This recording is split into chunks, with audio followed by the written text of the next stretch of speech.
अस्सलाम वालेकुम, कैसे हैं आप सब लोग। मेरी आज की वीडियो मेरी उन माँओं बहनों के लिए है जो घर में रहकर अपना वज़न कम करना चाहती हैं।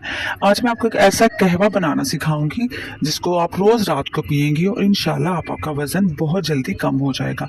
उसके लिए आपको करना क्या है, उसके लिए आपको लेनी है दालचीनी जो कि हर घर के किचन में मौजूद है। उसके बाद आपको लेनी है सब्ज़ चाय। किसी भी पंसार की दुकान पर जाएं और उसे कहें कि हमें खुली सब्ज़ चाय दें, वो आपको आसानी से मिल जाएगी। उसके बाद आपने लेनी है अदरक का छिलका। जब हम अदरक को छीलते हैं तो उसके छिलकों को अक्सर हम फेंक देते हैं, उसको आपने फेंकना नहीं है, उसको आप धूप में सुखा लें और उसका इस्तेमाल करें। उसके बाद हमारे पास है कलौंजी, अजवाइन, सौंफ, ज़ीरा और मेथी दाना। इन सब चीज़ों को आप अच्छी तरह से मिक्स करें और रोज़ रात सोने से पहले 1 कप गर्म पानी में डाल के उसको अच्छी तरह से बॉईल करें और उसको आप पी लें। इंशाल्लाह इंशाल्लाह दिनों में आपका वज़न कम होगा। वीडियो अच्छी लगी हो तो मेरे चैनल को सब्सक्राइब और वीडियो को लाइक ज़रूर करें। आप सबका बहुत बहुत शुक्रिया।